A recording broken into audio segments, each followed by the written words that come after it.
No Direito Sem Fronteiras de hoje, vamos finalizar a série de 4 programas sobre os tribunais internacionais. No programa anterior, falamos dos tribunais internacionais de direitos humanos, do macro às singularidades de cada corte. No programa de hoje, vamos abordar os casos do Brasil na Corte Interamericana de Direitos Humanos em diferentes questões, como trabalho, gênero, povos indígenas, pessoas com deficiência e violência em comunidades urbanas. Vamos ver a reportagem. A partir da Declaração Universal de Direitos Humanos de 1948, começa a ser delineado no mundo o chamado Direito Internacional dos Direitos Humanos, por meio da adoção de importantes tratados de proteção dos direitos humanos. E o Brasil é signatário e ratificou os principais tratados de proteção dos direitos humanos. Para o Direito Internacional dos Direitos Humanos, o Estado tem a responsabilidade primária no tocante à proteção de direitos. Nesse contexto, e no âmbito da Convenção Interamericana de Direitos Humanos, a Corte Interamericana de Direitos Humanos tem analisado casos de violações que ocorreram dentro do Brasil. O primeiro caso analisado foi a morte violenta de Damião Ximenes Lopes, em outubro de 1999, nas dependências de uma instituição ligada ao Sistema Único de Saúde. A Corte entendeu que Damião se encontrava em condições desumanas. Deste caso em diante, diversas decisões contribuíram para a formulação de políticas públicas, bem como a implementação e o fortalecimento de mecanismos legais para a proteção dos direitos humanos no Brasil. Para falar sobre esse assunto, vamos conversar com a doutora Tatiana Cardoso Skeff, professora permanente do Programa de Pós-Graduação em Direito da Universidade Federal de Uberlândia, e com Siddhartha Legale, professor de Direito Constitucional e Direitos Humanos da Universidade Federal do Rio de Janeiro. Muito bem-vindos ao nosso programa, gostaria de agradecer a participação. Doutora, eu começo esse programa com a senhora. Gostaria que a senhora falasse inicialmente sobre o papel do Brasil na Corte Interamericana de Direitos Humanos. O papel do Brasil na Corte Interamericana de Direitos Humanos, ele é expressivo, eu diria, porque, na verdade, o sistema interamericano, quando ele é criado e tem como objetivo justamente fazer com que os países cumpram para com os direitos humanos fomentados e criados a nível internacional, o Brasil ele acaba tendo um papel exponencial justamente porque ele precisa fazer esse controle de convencionalidade, interligando justamente o seu sistema jurídico interno para com aquele que é forjado a nível internacional. Então, quando a gente fala da participação brasileira no sistema interamericano, nós falamos justamente de uma adequação que o Brasil vai fazendo com o seu ordenamento jurídico ao plano internacional, na medida em que o plano internacional ele aponta as falhas do nosso ordenamento, de maneira que a gente pode, portanto, fazer com que essas regras forjadas a nível internacional sejam seguidas a nível doméstico. E, claro, não apenas isso, fazendo com que a gente tenha uma maior asseguração da dignidade da pessoa humana, tal como se persegue ainda em 1948, quando a Organização dos Estados Americanos foi forjada, até os dias atuais, justamente fazendo com que o Brasil, portanto, cumpra com as suas obrigações internacionais e também fazendo com que a gente, a nível doméstico, também reste resguardado. Ou seja, então a gente vê também, professor Siddhartha, casos relacionados a direitos humanos sendo levados à Corte Interamericana, sendo levados nesses casos. E aí a gente fala do primeiro caso, que foi a morte violenta de Damião Ximenes Lopes em 1999, que foi dentro de uma dependência de uma casa de repouso no Ceará. Eu gostaria que o senhor comentasse sobre esse primeiro caso de condenação do Brasil. Esse caso trata da violência com as pessoas com deficiência mental numa clínica de repouso em Sobral, no Ceará. O Damião estava tentando tomar banho e os enfermeiros bateram nele. 3 dias depois, a mãe foi ali desesperada e viu o filho vir a falecer. Então, esse caso condenou o Brasil. É a primeira sentença, mas a rigor não é o primeiro caso, porque em 2001 já tem uma outra espécie decisória, que é a medida provisional no presídio de Urso Branco. Mas ficando com esse caso, ele tem aspectos muito interessantes. apesar de tristes e etc. Esse caso é de 2006, é a primeira sentença da Corte. Ela vai ter 3 supervisões de cumprimento de sentença, porque o Brasil só cumpriu parcialmente esse caso. Ele demandou do Estado brasileiro toda uma série de políticas deshospitalocêntricas. Então, se demandou ali, por exemplo, que a família cuidasse, que o Estado desse um apoio, mas também que se tivesse programas de formação em direitos humanos para os profissionais de saúde, algo que o Estado brasileiro, desde então, deixa muito a desejar, e a Corte cobrou 3 vezes.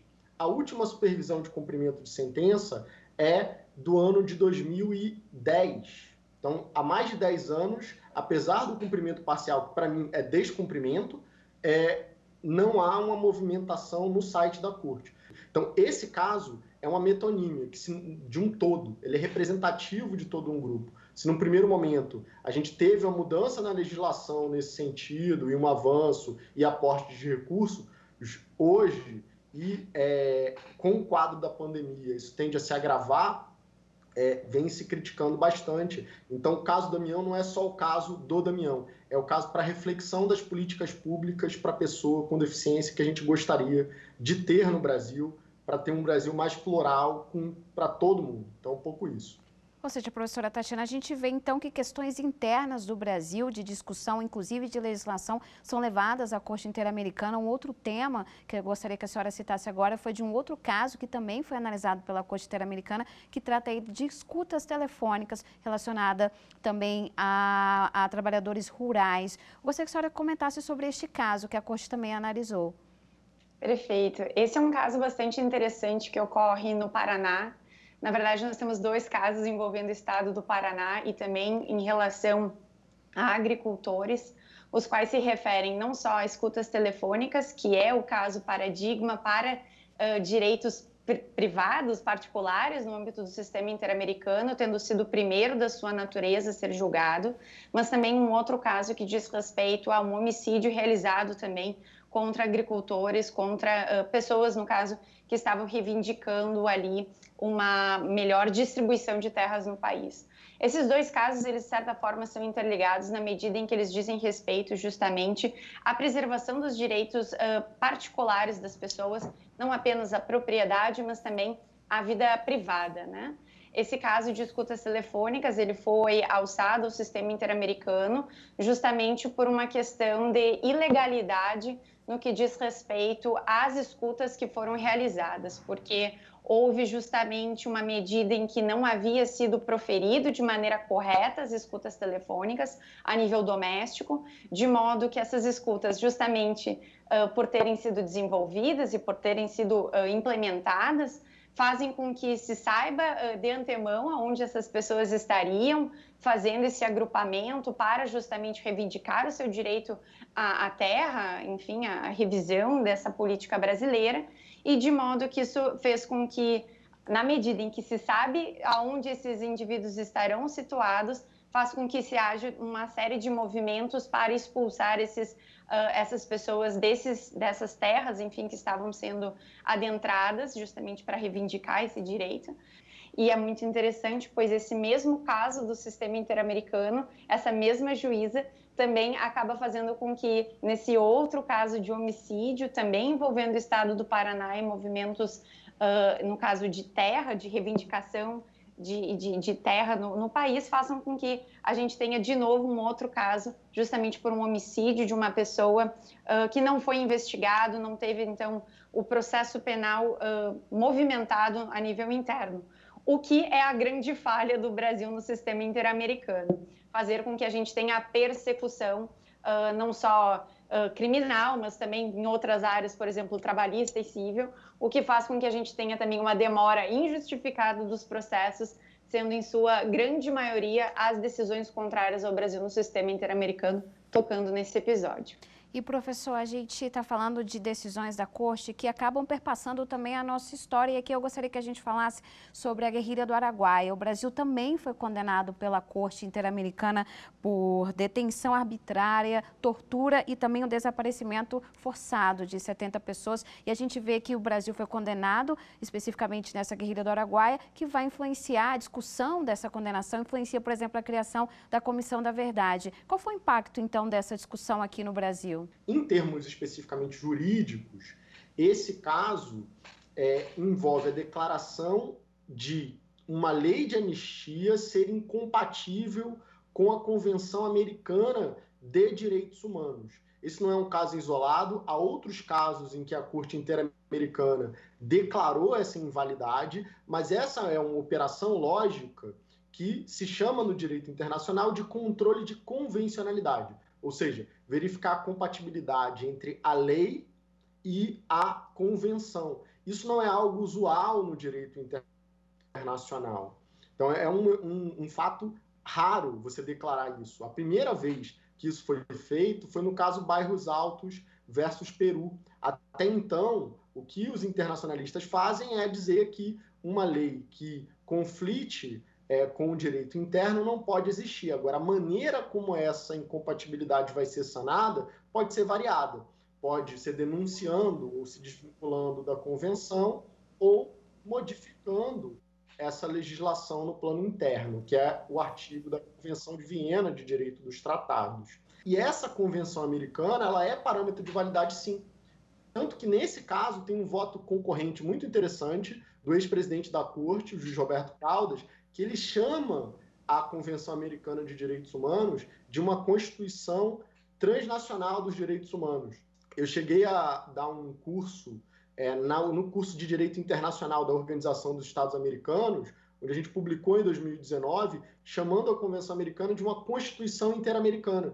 Então, esse caso da guerrilha do Araguaia é importante em termos jurídicos para a gente entender que hoje a gente tem a Constituição de 88, mas a gente tem também um segundo documento que considera a Convenção parâmetro de validade, ou seja, funciona como se uma Constituição fosse. Mesmo na visão do Supremo, que quando julga os casos da lei de anistia, ele fala que essa convenção estaria abaixo da Constituição e acima das leis, o Supremo não deixa de reconhecer que a convenção é parâmetro de validade para a legislação. O Supremo vem avançando muito a esse respeito na sua jurisprudência, aumentou a citação bastante, organizou a convenção comentada, tem princípios específicos para interpretação, como o pro persona, o desenvolvimento progressivo, a margem de apreciação. Esse é um tema que vem avançando muito.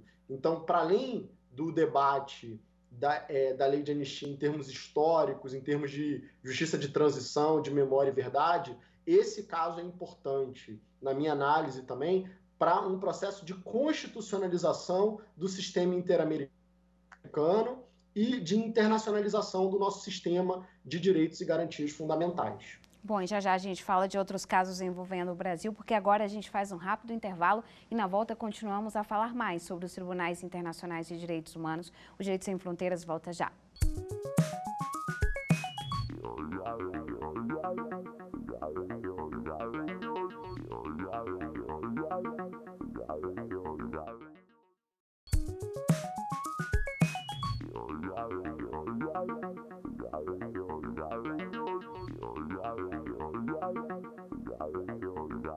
O Direito Sem Fronteiras está de volta e hoje estamos falando sobre os casos brasileiros julgados pela Corte Interamericana de Direitos Humanos. Voltamos a falar com os nossos convidados. Professora Tatiana, eu inicio esse bloco com a senhora. A gente sabe que a morte de jovens homens negros, ela vem ganhando cada vez mais voz, principalmente agora neste momento em que a gente vive as redes sociais, a ascensão das redes sociais. Mas a gente sabe que sociólogos brasileiros já falavam dessa questão lá na década de 70. Inclusive, o Brasil foi condenado em relação a esse caso, que é o caso Nova Brasília, que também fala sobre esse assunto. Eu gostaria que a senhora falasse desse caso especificamente. Eu acredito que o caso Favela Nova Brasília, ele representa uma continuidade, infelizmente, da visão como o Brasil responde às suas divisões sociais.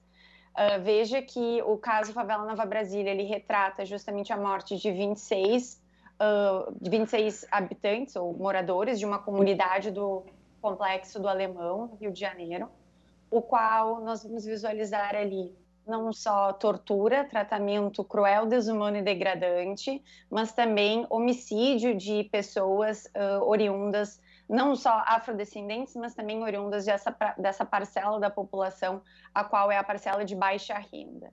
Note que esse caso Favela Nova Brasília, o Brasil ele não foi apenas condenado a fazer com que a gente tivesse justamente a possibilidade de buscar a verdade sobre aqueles fatos que aconteceram entre 94 e 95, e aqui nós temos uma questão envolvendo inclusive o aceite da jurisdição da Corte Interamericana por parte do Brasil, a qual, em que pese ela tenha depositado seu instrumento de ratificação lá em 98, fazendo com que ela gerasse efeitos a partir de 98, o Brasil vai então promulgar o decreto que ingressa formalmente o Brasil no sistema lá em 2002, o que é bastante interessante, porque os fatos aconteceram antes do aceite do Brasil formal a nível internacional, antes da ratificação do Brasil da Corte. E esses fatos de 94 e 95, de tortura, de tratamento cruel, desumano e degradante, e de, inclusive, homicídio a essa parcela, esses 26 jovens da comunidade Favela Nova Brasília, e não apenas isso, mas também a seus 80 familiares que foram atingidos nessa situação, é bastante interessante, porque essa violação, essa não ciência do que aconteceu, por que foi feito isso, quem são os responsáveis, isso perpassa ao longo do tempo, que é algo muito interessante, que também o caso, por exemplo, comentado pelo Siddhartha, da guerrilha do Araguaia, também retrata, por exemplo, que é essa continuidade do desconhecimento da verdade daquilo que aconteceu e de quem foram os culpados, que, como eu comentava, inclusive, no bloco anterior, que é justamente um problema para o Brasil. Essa questão de trâmite processual demorado e também da não vontade, digamos, de levar a cabo uma persecução penal. E essa vulnerabilidade que se mostra inerente em quase todos os casos, seja nesse caso Favela Nova Brasília, que pediste para eu comentar agora, seja nos casos anteriores, seja inclusive nos casos mais novos, como Fazenda Brasil Verde e inclusive Fábrica de Fogos, recentemente promulgado aí a sentença no âmbito do sistema interamericano contra o Brasil. Professor Siddhartha, a gente está falando, a professora Tatiana bem citou, a gente está falando de situações sistêmicas aqui no Brasil, que envolve cultura, que envolve o nosso social, enfim, que envolve toda a nossa conjuntura. Essas decisões internacionais, elas têm o poder de dar um freio a essas situações? O que elas impactam de mudança na prática no país?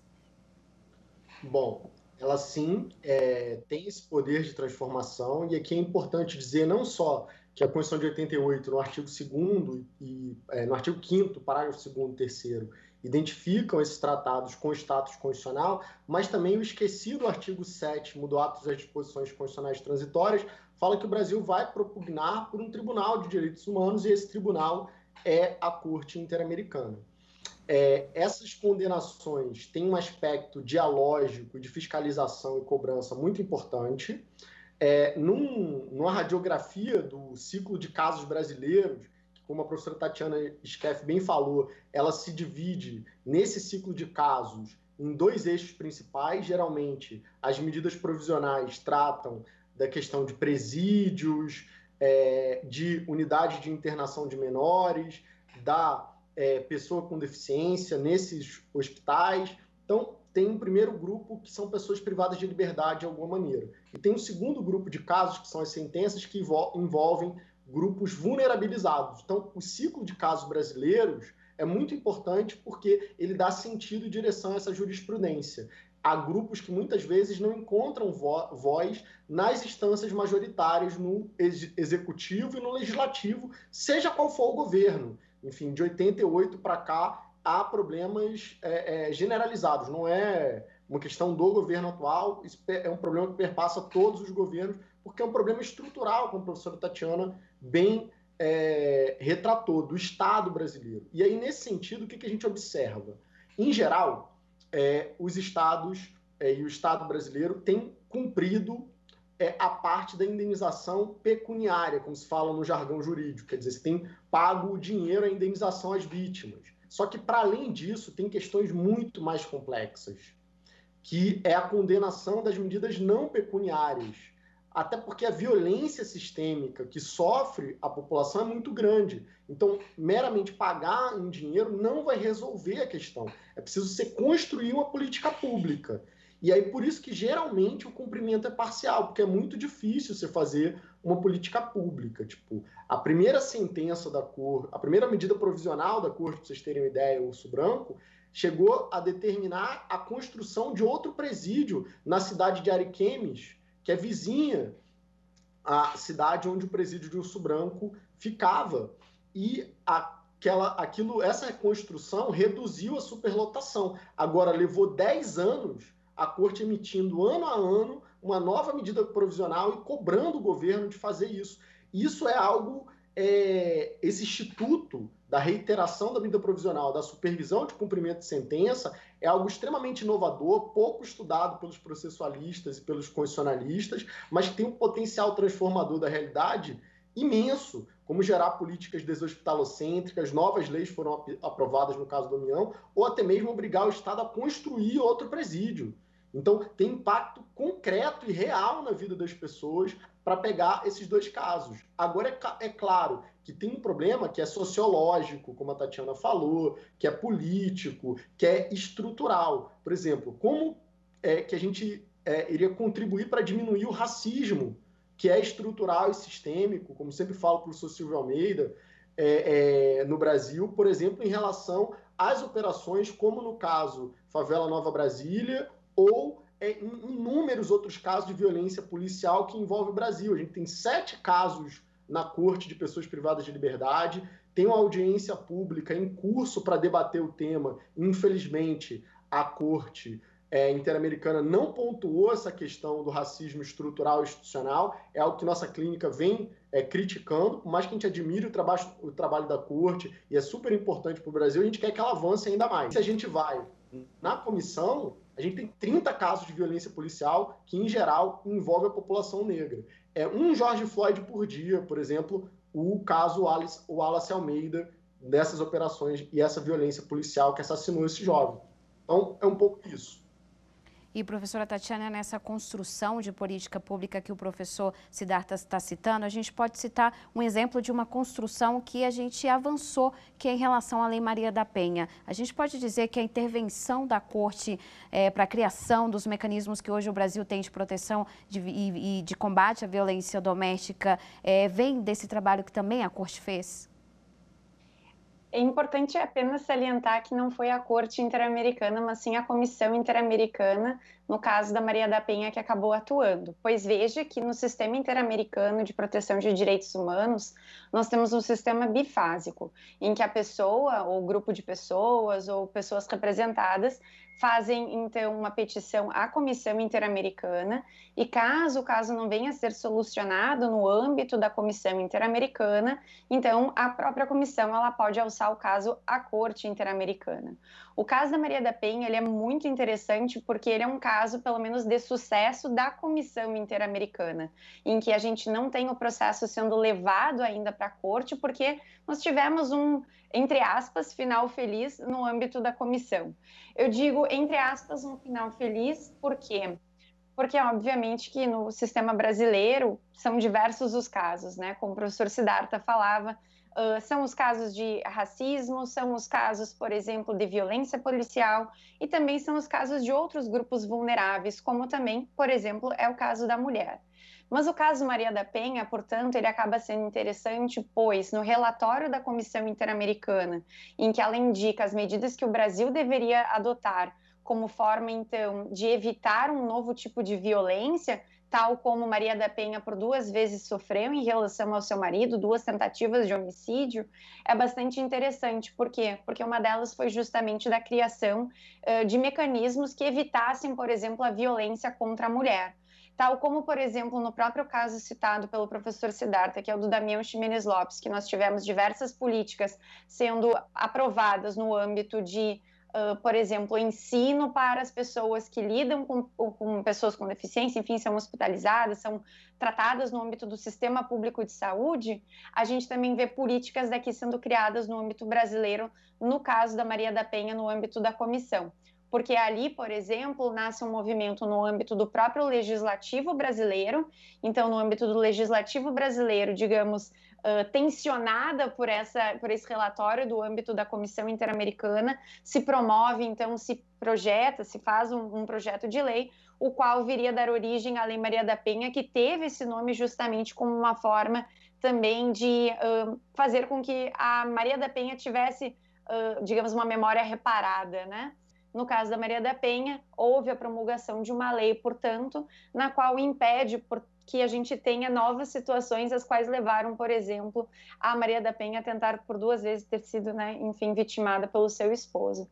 Então, isso acaba sendo bastante importante para o âmbito interno, o que, por exemplo, nós vamos visualizar em outros casos também, como Fazenda Brasil Verde, o qual faz com que, por exemplo, tenha uma maior atuação por parte do Ministério Público do Trabalho para verificar situações de prática de escravidão no âmbito brasileiro, ou práticas análogas à de escravidão, como melhor dizendo, ou inclusive essa agora, por exemplo, da fábrica de fogos mais recente, que também podemos, talvez, para o futuro, termos outras políticas sendo adotadas para evitar com que pessoas vulneráveis, não só mulheres, não só negros, mas também pessoas, por exemplo, que não tenham, que sejam pobres nesse sentido, que não tenham acesso, enfim, elas não sejam também vitimadas aí pela divisão internacional do trabalho. Então, acaba sendo bastante importante o trabalho, não só no âmbito do caso da Maria da Penha, da comissão, mas também no âmbito da corte. E, professor Siddhartha, a gente já está se caminhando aqui para o fim do nosso programa, mas antes de terminar, eu gostaria que o senhor falasse o futuro do Brasil. O Brasil ainda vai demandar muito da Corte Interamericana e da comissão?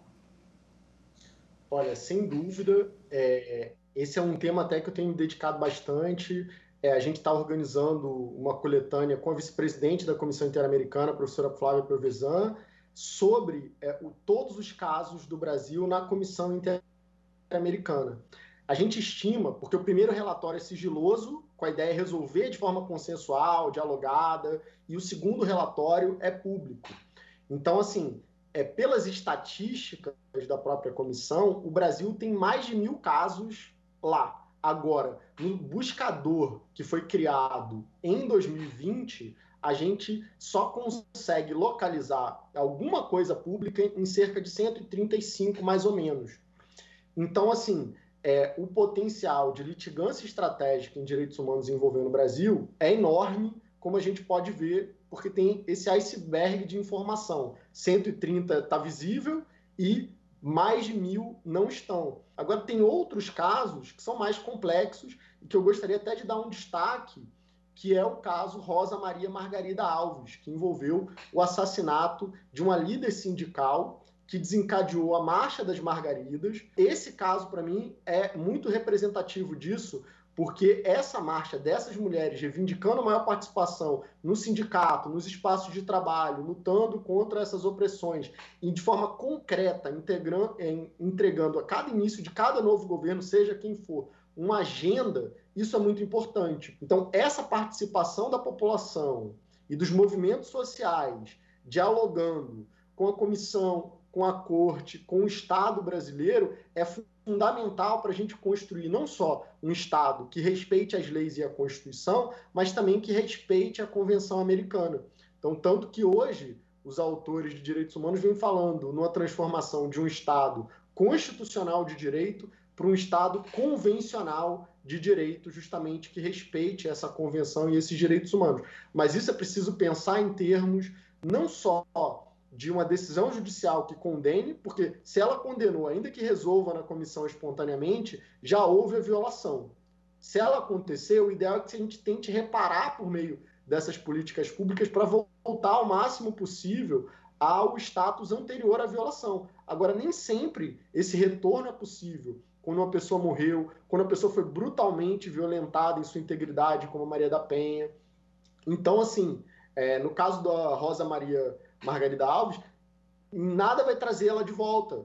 Agora, ficou a Marcha das Margaridas, esse movimento tão bonito de transformação do Estado através de forma ativa da política, das instituições, desse diálogo que é fundamental a gente fazer. Não só nas ruas, mas também na TV Justiça, no YouTube, nas redes sociais. Esse engajamento é fundamental para ir transformando as instituições e o país pouco a pouco. O caso na comissão, na corte, é só uma pontinha do iceberg desse engajamento social que reivindica uma sociedade que todo mundo possa viver sem medo de perder sua vida, sem medo de ser ameaçado em sua integridade física, moral, com mais liberdade, com mais igualdade. É isso que se quer quando se defende o fortalecimento desse sistema interamericano.